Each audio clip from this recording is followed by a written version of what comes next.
Hello and welcome back to my channel. As you can tell by the title and the thumbnail, today's video is very exciting. We are doing yet another foundation wear test. These are one of my favorite videos to make, and today is no different. I will be putting to the test the Maybelline Superstay Active Wear 30 hour, yes you heard that right, 30 hour wear.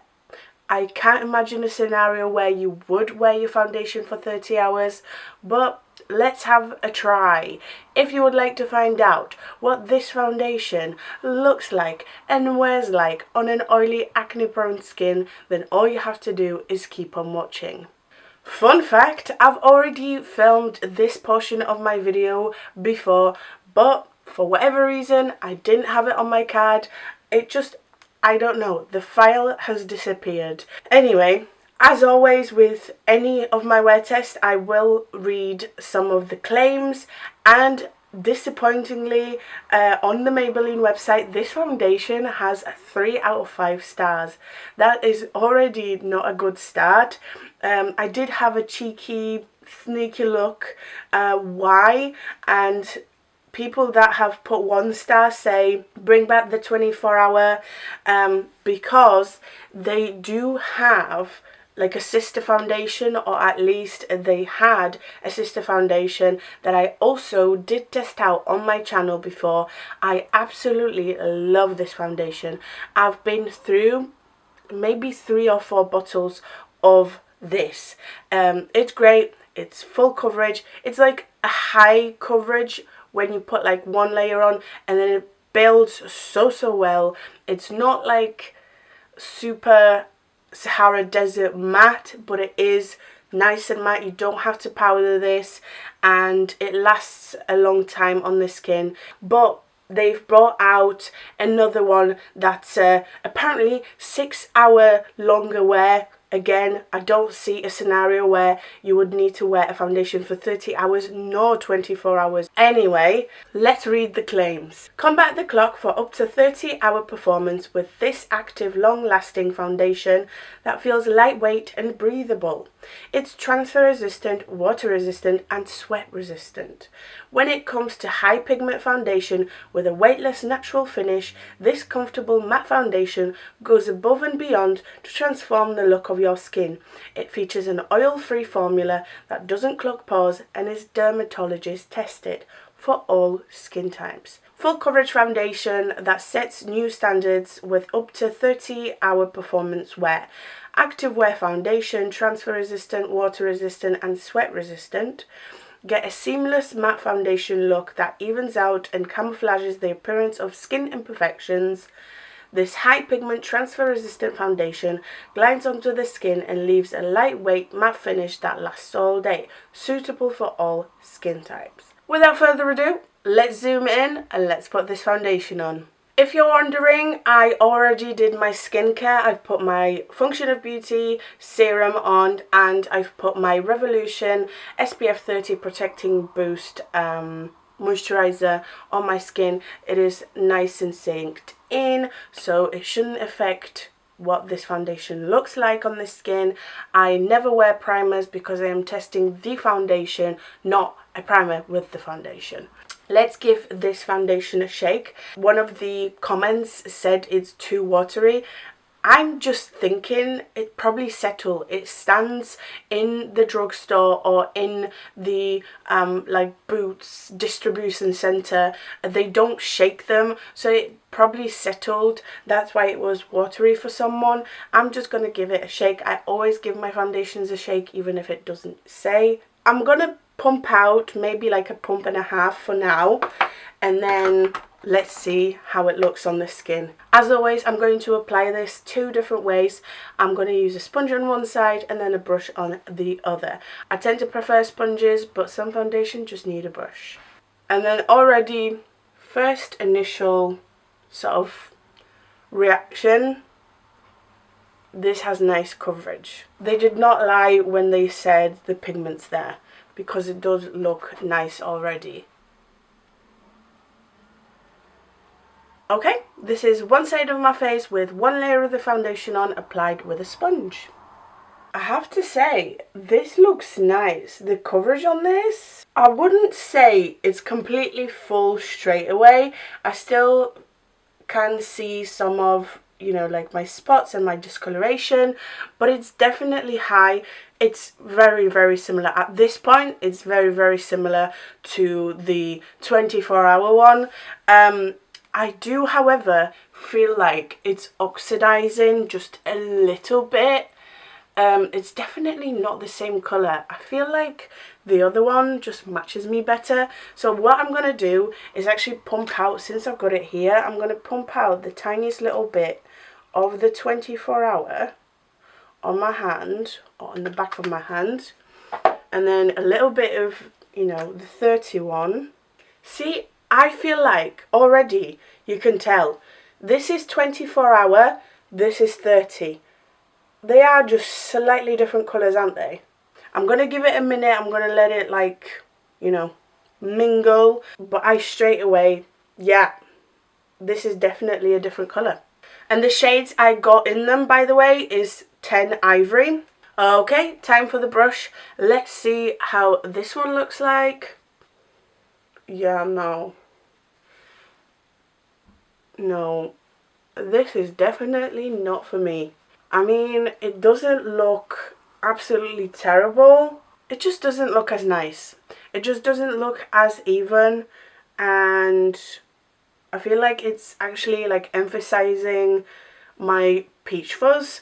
So sponge it is. And this is the other side of my face with one layer of the foundation on, applied with a sponge because the brush was not it. I like it. It looks nice, and honestly, this looks next to identical to the 24-hour one. I honestly, at this point, do not see the difference. The only difference I see is in the colour, and I have to say the activewear one has already fully dried down. The 24-hour one is still a little bit shiny, but look at the difference. Like, you can definitely see a difference. This is like easily 2 shades up or down, depends how you look at it. Definitely oxidizes, so for that reason I already like the 24-hour a little bit better.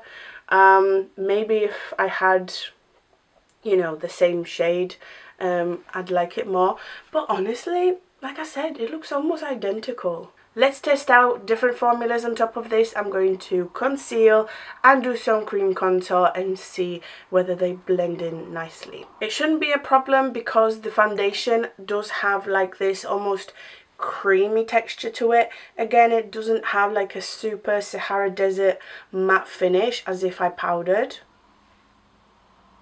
Okay, those blended in really, really nice. Both the contour and the concealer looks really, really nice. I'm going to powder my under eye and then maybe do a little bit of powder bronzer. And that's it for the powders. It looks absolutely stunning. I love the finish. It has almost like this very natural matte glow.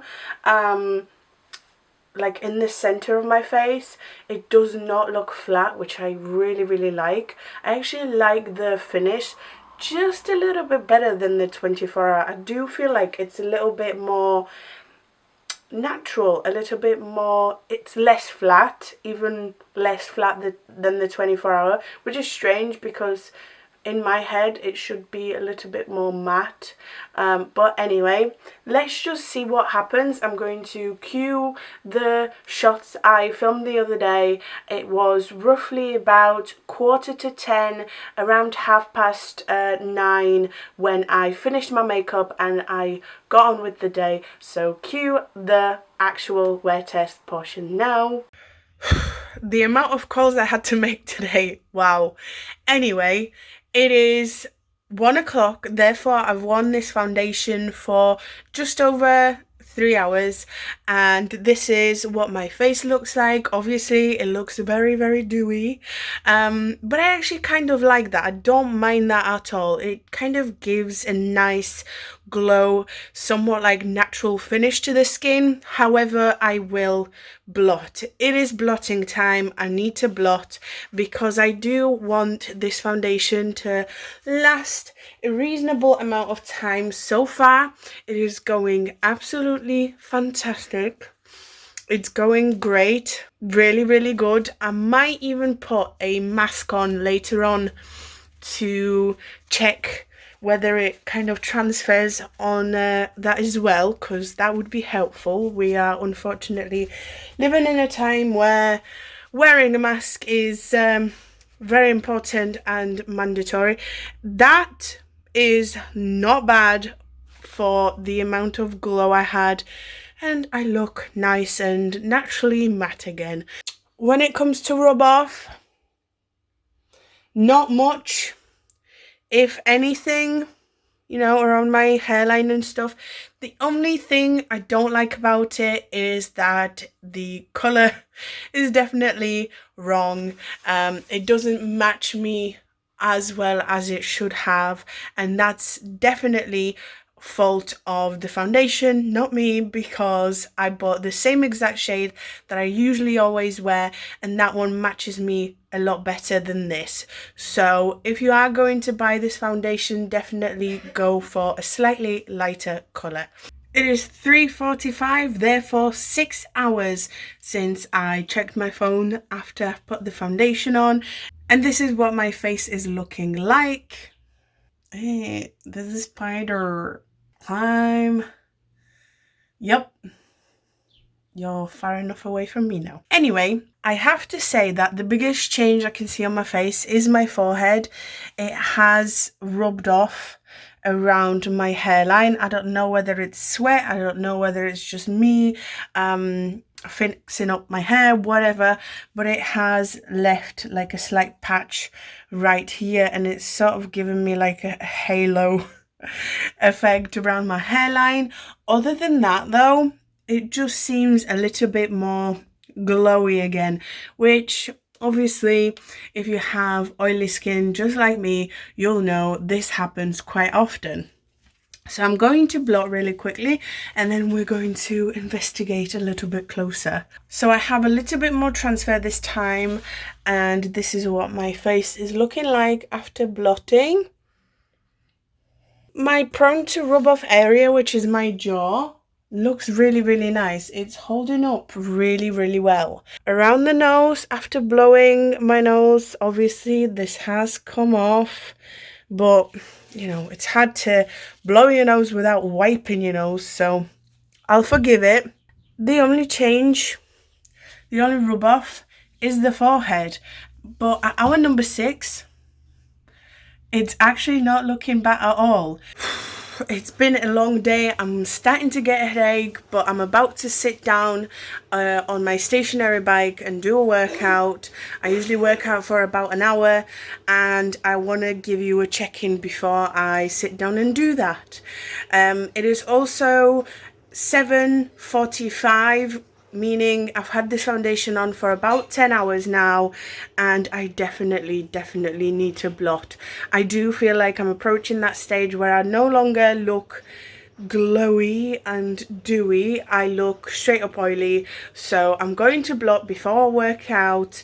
But like I said, there's obviously no improvement on the hairline, but I do have to say it's holding up reasonably well. Let's just blot and let's do a workout. Alright you guys, it has been 12 hours. I am after a workout. I didn't actually sweat that much, but my face looks like this. Hopefully you can see. I feel like, you know, my forehead is getting more and more patchy. I keep accidentally touching it, you know, my brow is getting itchy or whatever. I do feel like my jaw is starting to go, and I definitely see now that my chin has disappeared. That redness is coming through. Obviously I am missing some of the foundation in the center of my face, like on my nose. I did blow my nose about twice today. and just in general, like that cheek area, it doesn't look great, but at this moment in time, at 12 hours, it's not bad. Is it better than 24-hour wear one? You know, the original, the previous one, the one I keep comparing it to? I personally don't think so. I don't know. I just have the feeling the 24-hour one just wears a little bit longer, looks a little bit better. But on the other hand, it does have a little bit more like heaviness, cakiness to it, where this one doesn't. If you were considering it, I don't think you'd hate it. By the way, just reminding you all, I did not powder this foundation down. And I don't have a primer, so maybe you could elongate the wear by adding those two things, and then even adding a setting spray. I don't see why not. Anyway, let's make this a final check-in. I hope you have enjoyed the wear test. I hope you found it useful. If you did, make sure to like, comment, subscribe. But for now, thank you so much for watching. You are the best, and I hope to see you next time.